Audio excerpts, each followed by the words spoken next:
I think that with all of these, like whether it is drugs, alcohol, not so much, but like, weed, mushrooms, LSD, even ecstasy, I think that if you can responsibly use them and you understand that even coffee, like if you understand it's for a short amount of time, I need this now for whatever, maybe I need to drink a few coffees for a week or two Exactly. weeks because I got loads of shit and I need to get that done. Exactly. But then you Exactly. have a rest period after that, and you understand you use the medications for what they really are, and Yeah. you understand it. I think it's okay. Yeah. It's Yeah. just it's obviously I believe. Yeah. if you're that's I think you can only really do that if you're in a very good place anyway, Yeah. and you're in a good place Exactly. and you need a little tool, a Yeah. little nudge Yeah. to help you along. Yeah. Um, Totally. No, I have because a. they are amazing. They are like drugs are amazing. They Yeah. are, they are good, and like especially, do you know what I mean, the Love more, drugs. it's like the more like I'm a big believer in like they can help you to reset Yeah. your brain if something's not quite ticking Yeah. right. Yeah. I wouldn't do it again myself. I don't think things like ecstasy or ketamine, but Mm.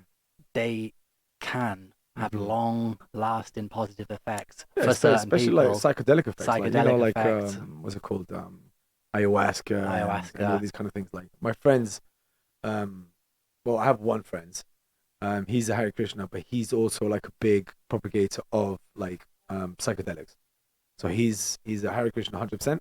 He believes in all the philosophy 100%, but he does psychedelics on the side, and he actually is a he's a therapist, drama therapist in Okay. psychedelics. So when you take the psychedelics, he kind of at the end he's there with you to kind of get back into that nice little process. See, I think that's something I think is so interesting that we're going to Very see in the interesting. next like 5, 10 years because Definitely, dude. We're it's gonna see that like everywhere. it's obviously it's happening kind of clandestine at the moment, Yeah, yeah, and some places are yeah, yeah, legalizing it, but it works. yeah, yeah, 100 fucking percent it yeah, works.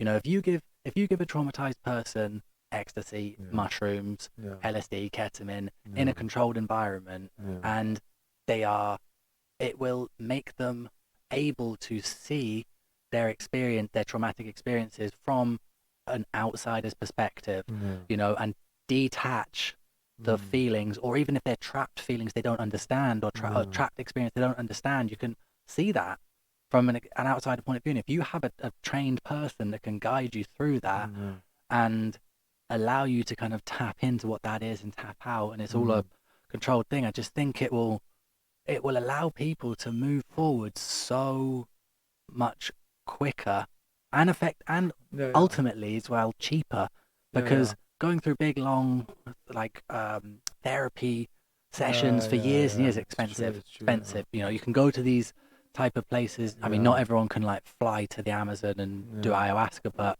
yeah, yeah, to go into like a little mushroom retreat in someone's yeah, house or yeah, whatever. I don't know.